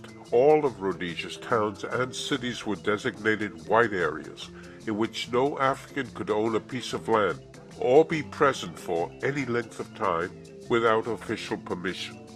Yet, the black urban labor force vastly outnumbered the white population in so-called white towns and cities. Thus, in Salisbury, the capital, in 1972, there were 3 times the number of blacks as whites. Other than domestic servants, who commonly slept in sheds in their employers' backyards, work seekers and most of the urban labor force were restricted to overcrowded areas on the outskirts of town. This was on land owned by white landlords who collected the rents. Men and women unable to afford rent slept in buses, trucks, and out in the open. Salisbury's high-field location, in the words of one resident, exhibited an all-pervading filth that defied description. Pools of muddy, slimy water, smoke-dirty tin-built attachments contrived as kitchens or extra bedrooms, rags, blankets, and washing fluttering all over the place. It was mentioned earlier that government leaders had considered expelling educated Africans from the country, but when this was blocked, they made no attempt to establish separate townships or fenced-off areas for them. Teachers, journalists, police sergeants, medical equipment technicians, bus and taxi owners mingled together in the urban locations with masses of illiterate migrants from the congested reserves, some with no experience of using a toilet properly. All were ticketed indiscriminately as pass-bearing natives, subject to the same muddy roads, communal lavatories, and huge piles of smelling rubbish. No surprise that the readers of newspapers and books were energized, and also in position to address their illiterate neighbors informally and in small and mass gatherings. Country people for whom school fees had never been available heard public expression given fearlessly to their private beliefs. Even while police were present, they heard announced loudly that the country was ruled by thieves who had stolen the land. They needed no reminder that whites ate meat while their wages bought maize porridge, that they couldn't use a public toilet in the city center, and had no say about this, nor about any rule that governed their lives, was denounced. They learned that many outside Rhodesia had declared their treatment intolerable. The white leaders of the biggest country on earth, the Soviet Union, demanded that it stop. They were not alone. Every year, vaccinations and other defensive health measures introduced by the conquerors kept widening the racial disparity in numbers. Paralleling this was the ongoing transformation of once independent, self-supporting black farm families into renters, and of renters into farm laborers and migrants into towns. Meanwhile, white businessmen and municipal taxpayers demanded more educated black workers, employable at the cheapest rates, with no unions. To meet these demands, arrests and repression could hardly let up. In 1914, the Rhodesian government had recruited black soldiers to fight. This was repeated during the 1940s. White people were killing each other in another terrible war. There was no hiding this. Many in Rhodesia who had never seen a map had explained to them that Britain, weakened by war deaths and war expenditures, had had to hand control of the subcontinent of India to Indians. The next year, a 5-day-long general strike broke out in every large town in Rhodesia. Even black nannies joined in, so that for the first time, white people were compelled to wash their own dishes, cook for themselves, empty their own garbage bins, do their own shopping, collect their own letters. After India's independence, in sub-Saharan Africa, the British held on to their colonies, but not for long. First came Ghana's independence. Then other former colonies of Britain, France, and Belgium followed. The wind of change was blowing. In Rhodesia, defiance grew. Also growing among whites was apprehension. Could it be that the life they anticipated continuing might not continue? Or worse? The year the first of Britain's colonial possessions south of the Sahara was granted independence, 1959, a state of emergency was declared in Rhodesia, which lasted until white rule ended in 1980. Immediately, hundreds of activists were arrested and detained. Next came legislation imposing sentences of life imprisonment or death on African workers who went on strike in essential industries concerned with the production, supply, delivery, or distribution of food, fuel, or coal. 4 years later, independent black Africa arrived on Rhodesia's northwest border. Britain recognized its former colony there as an independent country, Zambia, under a government elected by a majority. The white minority government of Rhodesia demanded that their territory, nominally still a British colony, also be granted independence. Since 1923, when Britain bought out the British South Africa Company, the private business that had conquered and run Rhodesia, white settlers had been allowed almost a free hand. But Britain's leaders saw this no longer in their country's interests. The wreckage of World War II left two armed camps contesting for influence among the unaligned. In 1910, Britain had granted independence to a white minority regime in South Africa. That was then. No similar outcome with Rhodesia was in the cards for Britain now. Unable to secure Britain's assent to independence for Rhodesia without majority rule, the white settler government decided to declare Rhodesia's independence from Britain unilaterally. Rhodesian Prime Minister Ian Smith expressed the belief of most of the country's white people The mantle of the pioneers has fallen on our shoulders to sustain civilization in a primitive country. Others also received this news. The text of the Declaration was modeled on the U.S. Declaration of Independence. Britain's Prime Minister Harold Wilson denounced Rhodesia's action as an act of rebellion against the Crown. In 1776, American politicians also had declared their colonies independent of Britain unilaterally. This time, the British government specifically rejected using armed force against people whom Prime Minister Wilson characterized as their English kith and kin in Africa. The fact was that many white Rhodesians and black Rhodesians had risked their lives in World War II in the defense of Britain, including Ian Smith himself, who was injured while serving as a Royal Air Force pilot. Even though Britain did launch economic sanctions, white civilians trusted their government. Smith assured them that they would remain in control. The chaos plaguing the former Belgian Congo and other independent African nations would be kept away. They knew that almost everything exported from and imported into Rhodesia transited the neighboring Portuguese colony of Mozambique or neighboring South Africa.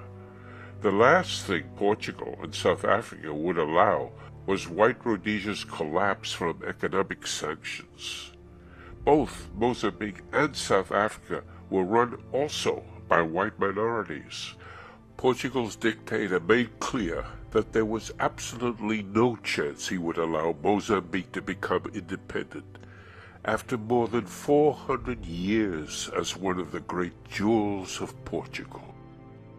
Also, Rhodesians were aware that their country's race policies were similar to South Africa's, and that South Africa even then was hardening apartheid. And which African army could match Portugal and South Africa's militaries? Indeed, South Africa was then even producing nuclear weapons. Rhodesia's whites were not alone in believing that they would keep control indefinitely. In 7 of the years after Rhodesia's 1965 Declaration of Independence, more white immigrants came into the country than whites leaving. During the same period, American National Security Advisor Henry Kissinger issued an official memorandum stating, "There is no hope for blacks to gain the political rights they seek through violence." Black attempts at organizing peacefully were met by banning each new organization formed and arresting the organizers. A bus boycott that prevented a fare increase in Salisbury, which would have led to workers spending between 18% and 30% of their earnings on fares, was followed by the arrest of hundreds of the organizers. Africans concluded that the only way to end minority rule was to employ the method that had created it in the first place: force. But how? Use force against a trained, well-equipped professional army and paramilitary police like Rhodesia's? Against a state with unmatched financial resources?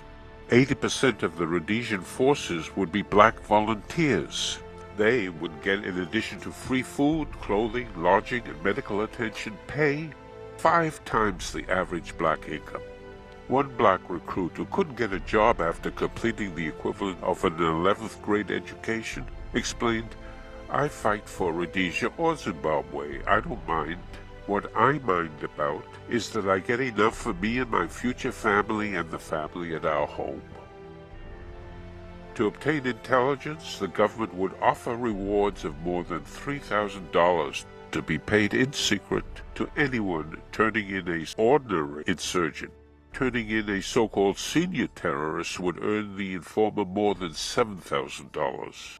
The average annual black income in Rhodesia at this time was $192.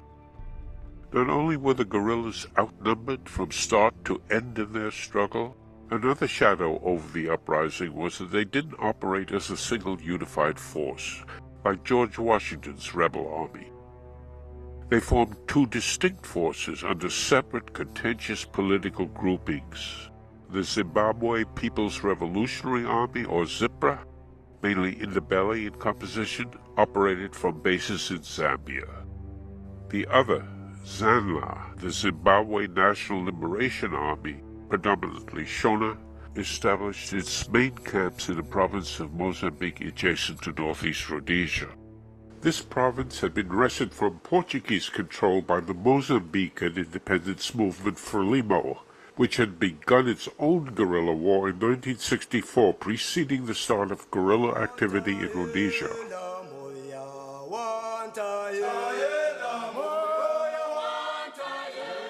The relatively few Shona and Indabelli prepared to accept the risks of challenging a modern military force initially had no military training themselves. For this, they had first to make their way out of the country. Some found shelter and training in newly independent African countries, such as Tanzania. Some then went on to Russia and China for more advanced training, but training hardly made crossing the Rhodesian border easier. Once in country, they had no motorized transport, no trucks, no ambulances, no helicopters, no hospitals, no radios. They had only their legs. Food, weapons, ammunition, medicines carried on their backs and in their hands. Resupply was accomplished by long lines, often of women, walking for a week through bush country. In lines of about 50, a bucket of maize meal on their heads to eat on the journey, a load on their backs that included bazooka and mortar shells, an ammunition belt around their shoulders, and a rifle in one hand. Where would they sleep?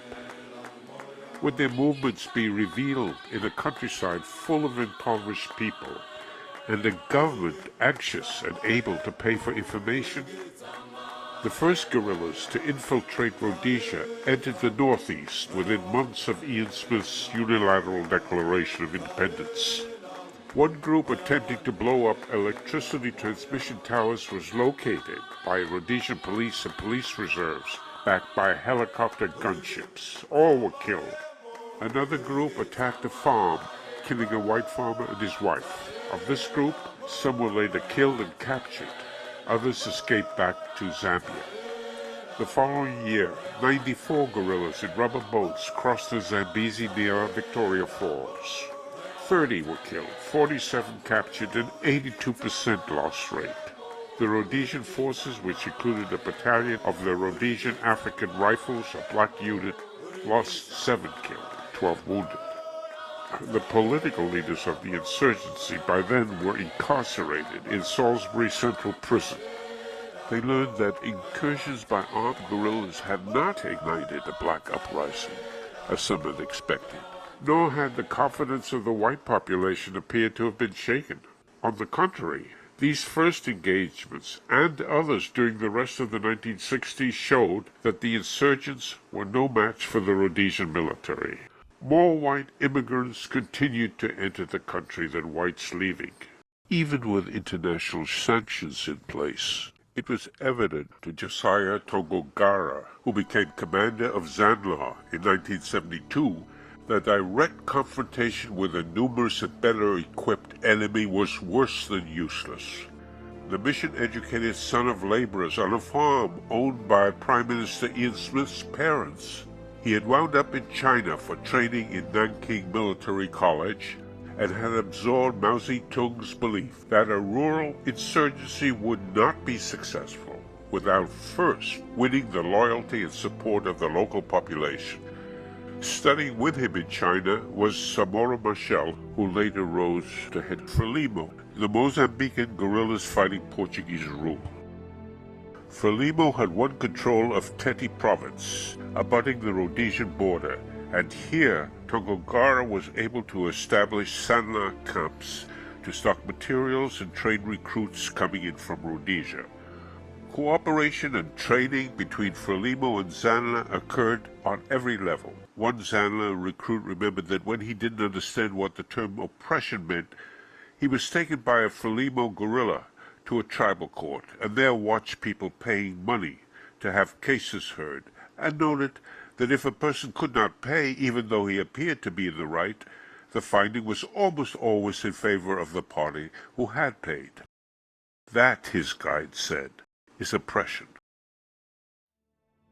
The team Zana then sent into Rhodesia set their sights, like Frelimo was doing in Mozambique, on building relationships with the rural people, treating their women with respect, giving lessons to the children, treating their injuries, shooting game, sharing the meat, helping with the work, answering their questions.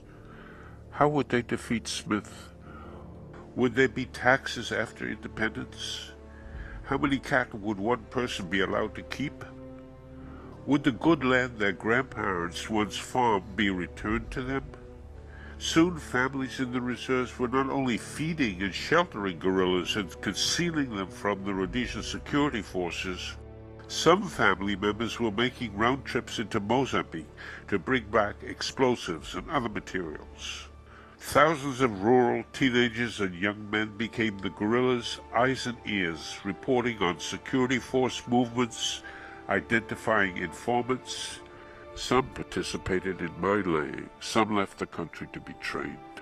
The insurgency shift from firefights with the Rhodesian military to mobilization of the rural population followed by attacks on white farms and infrastructure was launched on December 21, 1972, with an attack on the Altina farm. The target was chosen at random. The telephone lines were cut and the roads nearby were mined. There followed a 30-second attack, during which an 8-year-old girl received a foot injury. The main purpose was to study the reaction of the Rhodesian forces. It came the following day, when 15 truckloads of troops were moved into the area backed by armored cars, helicopters, and spotter planes. But the expected firefight with insurgents didn't occur. The insurgents had hidden themselves among the rural population. Within days, 6 Rhodesian soldiers had been injured in landmine detonations. One was killed. Coincidentally, the very day of the Altina farm attack at a Rotary Club lunch in Salisbury, Prime Minister Smith spoke of the relaxed racial climate in the country. Nobody has yet been able to tell me where there are Africans who are happier, or for that matter, better off than in Rhodesia. But he knew better. 2 weeks before the attack, he told journalists that the security position is far more serious than it appears on the surface. Indeed, the government realized the changed nature of the threat it faced. In a broadcast to the country a couple of weeks after Altina, Smith said, "The terrorist incursion in the northeast of our country has developed in a manner that we had previously not experienced. For some months now, terrorists have been quietly and methodically undermining the local population. I do not have to inform you how easy it is to mislead these simple, gullible people who still believe in witchcraft and the throwing of bones into accepting that the terrorists were worthy of their support, enabling them to operate in this area for so long without detection." Then what to do? What to do? The answer? Separate the reserves population from the guerrillas by moving 750,000 people at gunpoint from their homes and fields and enclose them in 200 guarded, protected villages like those in Vietnam. This would deprive guerrillas of food, shelter, intelligence, and recruits. Outside protected villages, police and local officials were authorized to impose limits on the amount of food villages grew and the number of animals raised.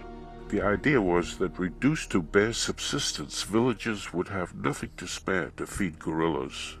Along the same line, the security forces were empowered to destroy any property that might be used by insurgents. This covered anything rural families might possess: cattle, crops, clothes, homes, cooking utensils. On white-owned farms, rationing was to be applied to their African laborers. Africans not reporting the presence of guerrillas were subject to arrest. 12,000 were arrested the year following the Altena farm attack. Villages failing to report the presence of guerrillas in their area were hit with collective fines. Villages believed to have harbored guerrillas were bombed. Rhodesian law defined captured guerrillas as terrorists. If they planted a mine which killed a Rhodesian soldier, they were hanged. Despite these measures to counter the new insurgent tactics and upbeat pronouncements by cabinet ministers, a downward slide was beginning. News of frequent landmine explosions and attacks on farms reduced the number of immigrants entering the country during the 12 months after Altena compared to the months before.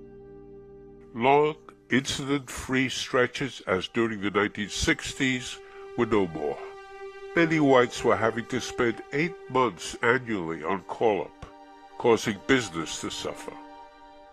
Yet whites' confidence in their ability to maintain their hold on power seemed little changed. Walking through a Rhodesian town, it was impossible to tell that an insurgency was even occurring. International sanctions prohibiting the sale of oil and many other materials to Rhodesia were in place. Yet Portugal made sure that there was no interruption in the flow of oil for Rhodesia being pumped out of tankers and into Rhodesian railway tank wagons at the Mozambican port of Beira.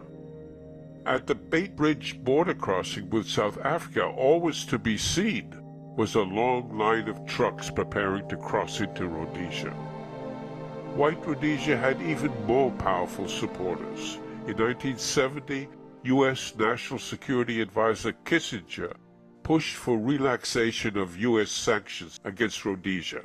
In 1971, the Nixon administration supported a Senate move to exempt Rhodesian chrome from the embargo at a time when the U.S. had a chrome surplus and was releasing tons from military stockpiles for civilian consumption. All this changed unexpectedly and in a moment. On the 25th of April 1974, a group of army officers and soldiers in Lisbon overthrew the Portuguese governing dictatorship. The dictator and his supporters had been determined to keep Portugal's African and other colonies come what may. These colonies were the remaining legacy of Portugal's 16th century primacy, when along with Spain, it had led Europe in exploring, conquering, and exploiting vast rich territories in Africa, South America, and Asia. Always a tiny country at the southwestern edge of Europe, but in the 20th century one of Europe's poorest, its wars to preserve its African possessions were eating up half its annual budget. It lost more soldiers killed fighting them than the U.S., with a population 30 times as great, lost in Iraq and Afghanistan combined. 13 years of aimless wars, the new government described them. No more. The African colonies would be granted their freedom. Mozambique's 1 year ahead in June 1975. The Portuguese coup told the approaching end of white domination in southern Africa. After Mozambique, next Rhodesia, a little more than a decade later, South Africa. Instead of 60,000 Portuguese troops fighting Frelimo, the ally of Rhodesia's insurgents, would now control all Mozambique. This would add 680 more miles of frontier for Rhodesian white manpower to guard. Except for the 135-mile border with South Africa, there were now 1,875 miles of frontier with hostile states. Rhodesia's rail links to the Mozambican Indian Ocean seaports of Beira and Lorenzo Marques handled 80% of its exports and imports. Anticipating that Mozambique's rails would be barred to Rhodesian traffic after the Portuguese handover, a new Rhodesian railing from Rutenga to the South African rail system at Beitbridge was rushed to completion. But South Africa was facing a similar problem. It also relied on Lorenzo Marx, renamed Maputo, to handle most of the traffic generated by its major industrial region. Railroads to its own ports were already operating at capacity without taking on additional freight. If transit through Mozambique was also barred, this quite apart from all of Rhodesia's foreign trade. When, soon after becoming independent, Mozambique closed its border with Rhodesia, 2,300 Rhodesian railroad wagons were trapped on the Mozambican side. Rhodesia's citrus crop, previously exported with Portuguese help under Mozambican labels to evade international sanctions, had to be written off, almost a complete loss. To get anything exported or imported now required a much longer chain of middlemen, which left Rhodesian exporters and importers with disappearing profits. The year the Mozambican border closed, Rhodesia's GDP was recorded at minus 7.8%. In other words, everything was in shorter supply and prices had shot up. Without loans from South Africa, the white government would shortly be unable to continue the war. Confirmation to Rhodesia's leaders that they were on a sinking ship came from several directions. More than 1,000 whites were leaving the country each month in 1976. Those remaining were left to deal with the disruptive effects and dangers of extended call-ups, also of rising taxes to support the escalating defense budget. That very year of 1976, the country's indispensable ally, South Africa, signaled a willingness to ditch white Rhodesia to save itself. Up to the time of the Portuguese coup, Rhodesia and Mozambique had served to buffer South Africa from guerrilla infiltration. Now, with Portugal gone, Mozambique's shared frontier with South Africa would give guerrillas direct access. There were other pressing reasons why it suddenly became essential for South Africa to try to establish a working relationship with the new government of Mozambique. South Africa needed continued use of Mozambique's ports to relieve the load on its own congested ports. It needed the continued flow of migrant laborers from Mozambique, who accounted for 1/4 of South Africa's mine labor force. It needed the electricity about to begin flowing between transition towers through Mozambique from the Cahora Bassa Dam.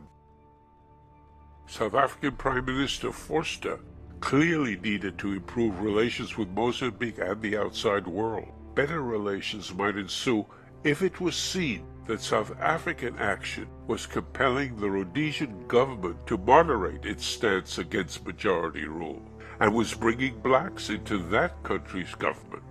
Goodwill was desperately needed, as Forster's police were then shooting down protesting school children in the streets of Soweto.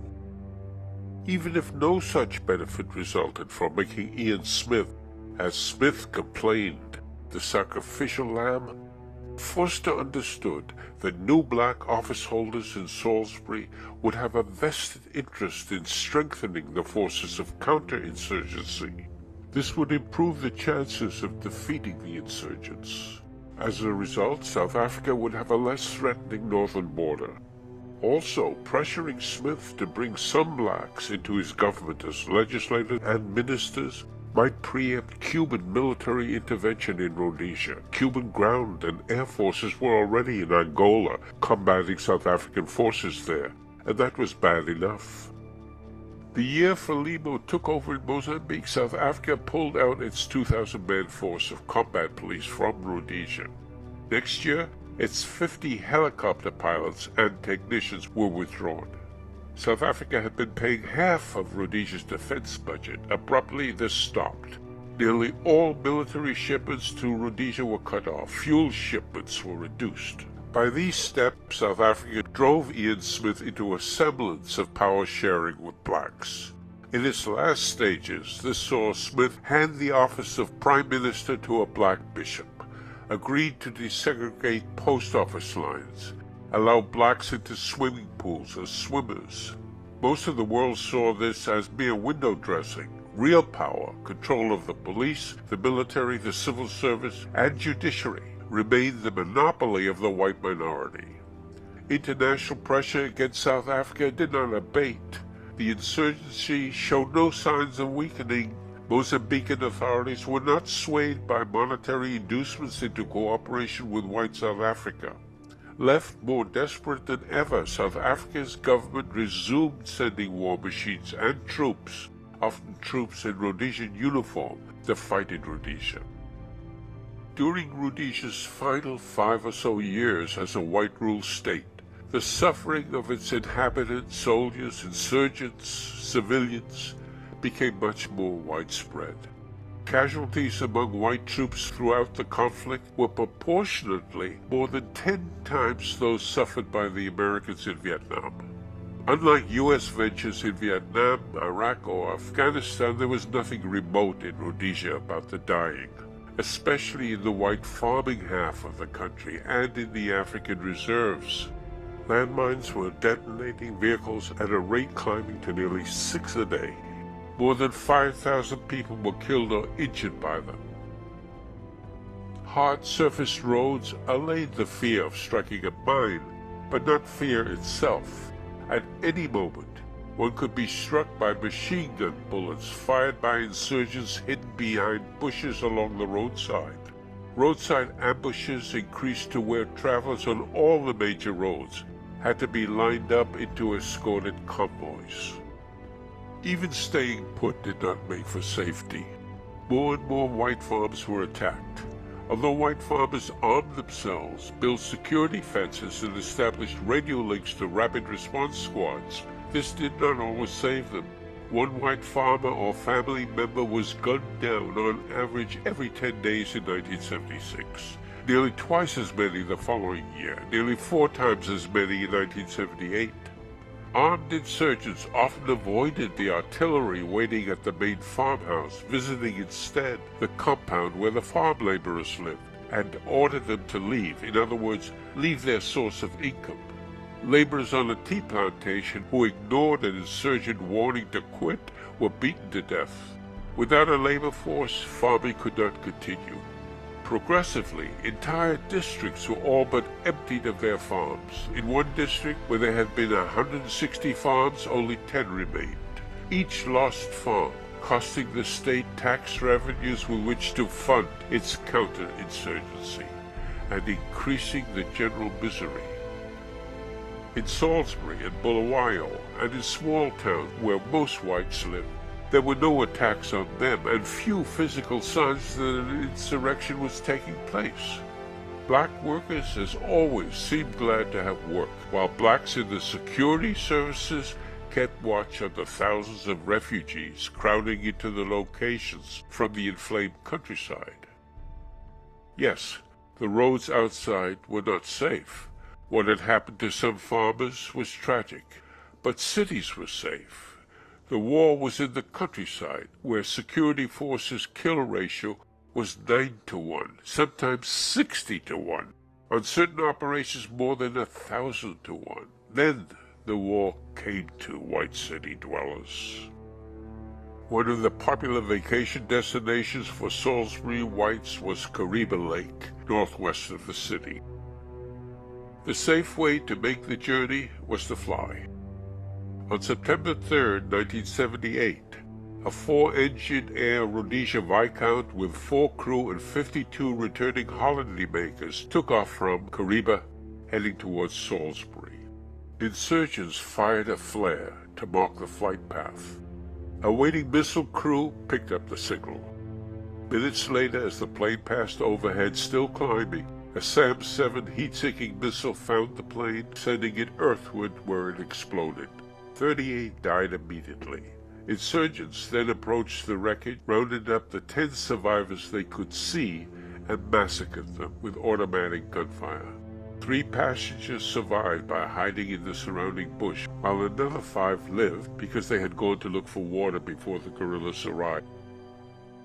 It was hard to denigrate the enemy as ignorant savages, Kaffirs, floppies, gooks, tears, in the face of unmistakable evidence that they included craftsmen of war. Loincloths, spears, some old rifles, absolutely on their own during the 1897 uprising.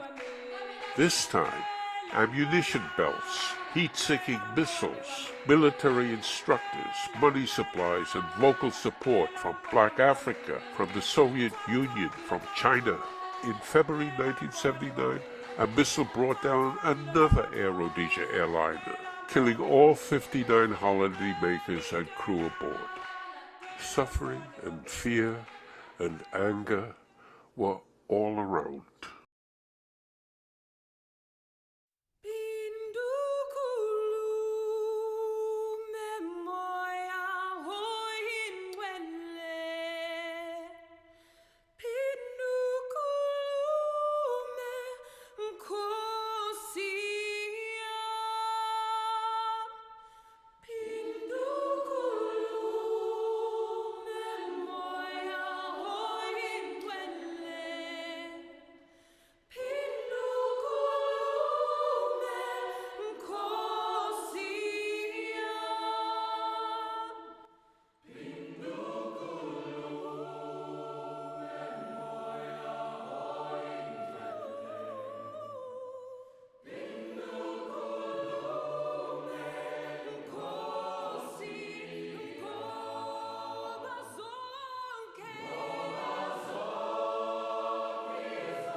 Captured guerrillas would not be treated as prisoners of war. They knew it. As White Rhodesia's prospects dimmed, naked fear took control. People living under the flight paths of aircraft leaving Kariba were driven from their homes and fields. Rhodesian forces poisoned wells, and watercourses at guerrilla infiltration sites close to the Mozambique border were polluted with cholera and a toxin used in rat poison. According to South Africa's Truth and Reconciliation Commission, food stocks in the area were contaminated with anthrax spores. Over 10,000 people contracted anthrax. 200 died. Members of a Rhodesian raiding column into Mozambique were briefed to wipe out unarmed refugees found at the targeted camp to prevent later recruitment among them by insurgents. The Rhodesian troops, black and white, entered the camp on trucks marked with Frelimo insignia, all clothed in Mozambican army uniforms, the white soldiers wearing black ski masks. In short order, more than 1,000 camp residents were mowed down. No intruder lost his life. Rhodesian aircraft bombed villages in Rhodesia, believed to have harbored guerrillas, as well as refugee camps and guerrilla camps in Mozambique and Zambia. Thousands of insurgents and refugees were killed by these raids, yet the Rhodesian military, even with resumed South African help, and with as many black volunteers as there was money to pay them, was stretched too thin to stop the widening spread of insurgent attacks. Rocket and mortar attacks on tourist hotels at Victoria Falls and elsewhere dropped the occupancy rate from 61% in 1972 to 8% 5 years later. The critical lifetime to South Africa was attacked repeatedly. One attack left 3 diesel locomotives and a string of wagons blasted onto their sides. Other attacks left 3 simultaneous blockages on the line. Even the capital's defenses were breached, first in 1977, when a 66-pound bomb detonated at the Woolworth department store near Salisbury Civic Center, killing 11, wounding 76. the government's means to continue the war were eroding fast. In December 1978, an insurgent squad penetrated the outskirts of Salisbury and fired a volley of rockets and incendiary device rounds into the main oil storage depot, the most heavily defended economic asset in the country. The storage tanks burned for 5 days, giving off a column of smoke that could be seen 80 miles away. 500,000 barrels of petroleum product comprising Rhodesia's strategic oil reserve were lost. At a stroke, the country's annual budget deficit was increased by 20%. White emigration was costing the security forces the equivalent of a battalion of fighting men a month. The government was losing control of large areas of the country. In one area, insurgents established a permanent training camp with full-time instructors and a network of underground tunnels. In another sector, guerrillas were plowing and growing their own food crops. The main cities were in process of being surrounded and cut off from each other. Peter Walls, the commander of all Rhodesian forces, began telling Rhodesian politicians that the war could not be won.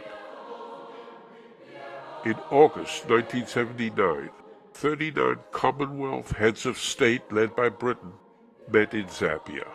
They decided that Britain should invite all the principals to the Rhodesian conflict to meet in London the following month to work on a settlement.